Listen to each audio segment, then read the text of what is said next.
He radioed in and said, on a scale of 1 to 10, this is a 10 tight. It's unbelievable, he said. Bob Osborne's been working on it throughout the afternoon, but so far they have not been able to get it right. They've got something wrong with this race car. This is not like missing the setup or they're just a little bit off. There's something wrong. They probably just don't have the time to look at it to see what it is, but they'll check this out tomorrow and they'll find something wrong with this car. You know, no matter what happens today, though, this has been a great weekend for Carl Edwards, a young man that went to the University of Missouri, grew up in Columbia, and of course yesterday here, Carl Edwards, who'd been chasing a dream, his third year in the NASCAR Busch Series. He finished third in the points his first year. There's his mom, Nancy Sterling. She knew how much her son wanted it. Well, his dream became a reality here at Texas Motor Speedway on Saturday afternoon. Jack Roush congratulating Pierre Cattell, mom giving her son a kiss because he becomes the 2007 NASCAR Busch Series champion. And what do they call this, guys? Occasionally going from a hero to a hobo, man. But at least he got the big one yesterday. He's 3 laps down. Poor guy is struggling big time today. Jimmy Johnson now going by Kevin Harvick. He's not struggling at all. Johnson sails by to take the spot away. He's in 6th position. See Tony Stewart there as well. Remember Tony Stewart that ran so well here in this race a year ago. You know, in fact, Tony dominated here back last November. He led 278 laps. Time now for our AT&T Crew Chief Challenge. 4 chase drivers have previously won at Texas. Which chase driver with a previous win at Texas has the best chance to repeat here today? Could it be Jeff Burton, Carl Edwards, Matt Kenseth, or Tony Stewart?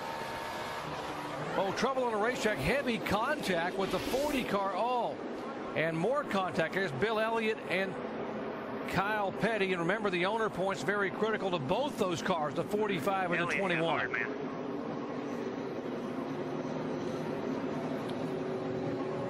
There's the 40 car. Home Lap Communities Dodge for David Stremme, and boy, he has had some serious contact there driving for Chip Ganassi and Felix Sabates. Stremme thought this would be a good run for him. Same car, he had a top 10 finish at Charlotte back earlier in the year. And boy, that car's been running good throughout the day. It's a shame that happened. He was really hoping for a good run here today, but boy, what a pile up down here. See a lot of smoke coming out of the back of David Stremme's car, indicating an engine problem. He's got a left rear tire flat right here. Man. Oh, he goes up and just gets the side of Kyle Petty right in front of the 21 of Elliott. He has nowhere to go. It looked like he was going to be fine to get the car down on the apron, and then the car just took a dead right. Boy, you go up in a racetrack and the car's coming at you at over 200 miles per hour. He had no chance, and these guys got wiped out because of it. Right on the bottom of the track on the apron, a dirty portion, and loses it. Kyle Petty trying to hang on to a top 35 spot in owner's points. He was 34th coming into here. Oh, there's the car going right up across the racetrack into Kyle Petty's door.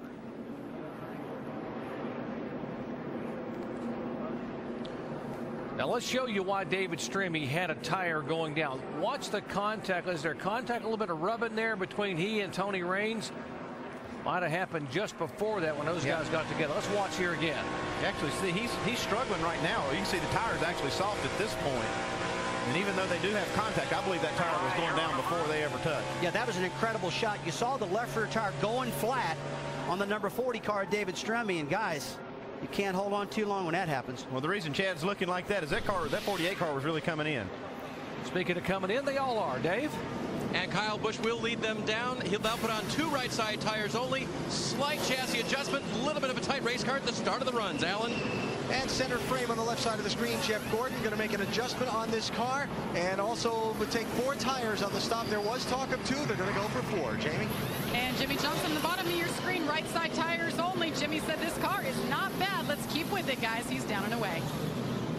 Well, guys, now Jimmy Johnson takes 2 right sides only. There's Harvick up a spot. You see Jeff Burton up 2. Jimmy Johnson down 1 because of taking tires and taking his time getting on pit road. There's Boyer up a couple of positions. Under caution for the 6th time of day. Heavy contact. Kyle Petty, Bill Elliott, David Stremme. You're watching ESPN on ABC.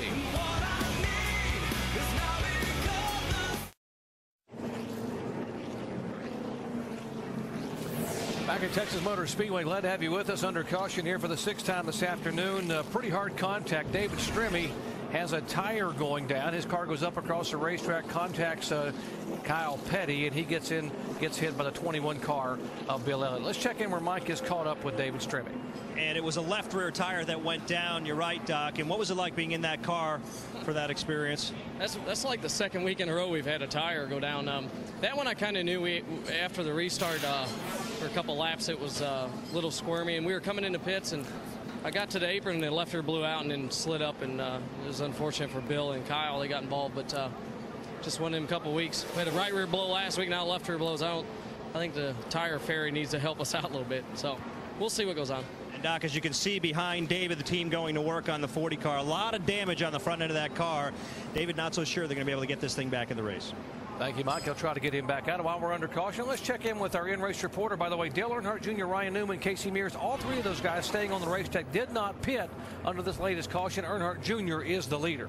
Dale Jr., Rusty Wallace, ESPN. You got us? Yeah, Rusty. Hey, buddy, looks like the track's really getting shaded down to 1 and 2, and looks like this race is going to end at night. Is your car chart starting to change big time on you? Well, it ain't changed a whole lot. It's been nowhere near where I wanted to drive. After about 10 laps, I get so loose in. It's like just wildly loose in. And the thing just has this nice, slow, lazy plow up off the corner, and that's aggravating as heck. But we've been working on it, and I can match everybody on the top side after 25 laps, but we can't go nowhere at the start, and that's what's going to take. We got to get our car a little better. Dale, what's the deal on the tires? Looks like they're holding up pretty good, but you elected to stay out. What was the reason on that? I just do what I'm told. I'd like to get tires every time I can get tires, but, you know, sometimes the track position's important, and, you know, that's how we got up here anyways. So we'll take a couple 5 points to lead some laps anyways. So it's all right. We'll hold our own. We probably get passed by a couple guys on new tires, but we'll be all right. All right, buddy, you and your team are doing a great job today, man. We'll check in with you later, okay? Hey, Tony Gibson, Andy Petrie, you got a copy? Yeah, go ahead. Hey, Tony, when you hear all these, I hear him talking about the problems that he's having. What kind of changes do you think you're going to make here? We've been doing some air pressure stuff to try to help him out. We haven't done a very good job so far today. We've been, like I say, we've been real loose.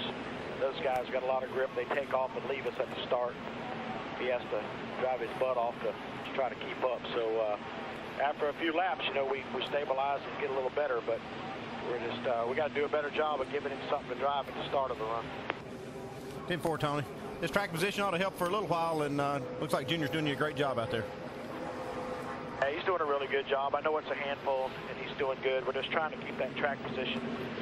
You know, we get back there in that back, and it really starts to plow pretty bad. So hopefully we can hang in here and stay in the top 5 or 10 here, and get this thing figured out so he can go at the end. Okay, guys, good luck out there.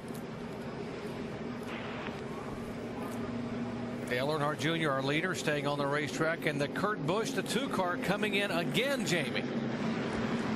Well, they had some bad luck, Doc. They came in for their pit stop, went out, and they had a left flat. So they came in, they changed that. Now they're taking this spring rubber out. He needs more changes. He says, what the heck, we have nothing to lose. So they're going to take that spring rubber out of the right rear and change that tire. So Kurt Busch trying to hang in there, Susie, and change up his car for the changing conditions. Jamie, we've got the Lone Star State Showdown. Only 3 races to go in the chase for the Nextel Cup. Our story in the FedEx Race Rundown. And NASCAR rookie Juan Pablo Montoya started 3rd, and with the fast start, he led his very first laps at a super speedway. How impressed are you? Oh, I'm extremely impressed with Montoya. He's come so far so quickly this season. And Jeff Gordon, well, he's got all these guys breathing down his neck. They're working so hard on strategy. What do you think? Well, he's not won multiple championships for no reason, but he is trying to out-strategize. He tried to get an early lead, give himself a chance to get some bonus points, play out the cautions. I think he's done a good job thus far. And the battle has raged. Gordon, Jimmy Johnson, at the moment separated by just 7 points. Yeah, they're right on top of each other as we thought they would be, racing neck and neck. We're waiting on one of these guys to make a mistake to give the other an advantage. Kyle Busch has led the most laps. In fact, this is a track he struggled on in the past, so that's a good sign, but maybe a little bit too late. We'll be back in Texas in just a moment.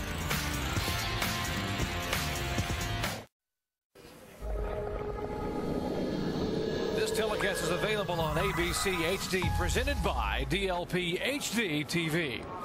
Massive 1,500-acre complex. Great American Speedway. You know it as Texas Motor Speedway. Glad to have you with us. Getting set for the restart. It'll be lap 140 as they come down. And Dale Earnhardt Jr., who did not pit, will lead them down to the green flag. Behind him, Ryan Newman in the 12 car. And, of course, Casey Mears in third position. The first car that did take tires back in fourth position, that's Kyle Busch in the 5. See Elliott Sadler trying to hold on there in the 19 car. He's at the tail end of the lead lap right now. He doesn't want to give that up, hoping for a caution. 3 wide getting in turn 3 here. Guys are getting racing. Bobby Labonte also there in the 43 car. He is the first car in lap down in 24th position. Here's Earnhardt Jr. trying to move on the inside of Ricky Rudd. Well, that track's getting dark down into 1 right now. The sun's starting to set. A lot of grip because of that. Well, that sure does change the handle in the car. Look at Kyle Busch on the bottom of the track right there. Ducked out, made a good pass on Ricky Rudd. Car got a little loose on him. That car's been free all day long, guys. Heard Earnhardt Jr. talking about the fact that his car gets loose early on in runs. Here's Kyle Busch with the 4 fresh tires. He's now gone by Casey Mears to take the 3rd spot away. Moving in on Ryan Newman for 2nd position. It'd be interesting to see how Kyle Busch car runs, because he was leading the race real loose with the back end of the car hanging out. And now with the sun setting, that should really tune his car up better. Yeah, it should make it pretty neutral, meaning the front end and the back end of the car sticking good. That's typically the way the track goes. When it gets cooler, the back end starts to get a little bit more grip. Seems like the front end may lose a little grip when that happens, but when you have a loose car, you want to see that track cool down. Andy, not hard to figure this one. 4 tires versus no tires, and the 5 car goes right on by. Yeah, no contest here. I mean, like I've always said, there's no tire like a new tire. Junior's doing okay. We got a caution here. Whoa, 41 of Sorensen in the wall. 38 of Gilliland spins. And Carl Edwards, you see his car slowing. Man, that's 2 of Chip Ganassi and Felix Zavada's teams out of the race right now with big damage. Reed Sorensen driving the number 41 there. A lot of damage. Looks like they're not going to be able to get that car back in for a long time. David Gilliland and the Yates car, the 38 car. There's the heavy damage on the 41. Yeah, we're done, boys. He stoved in the fence there on the back stretch.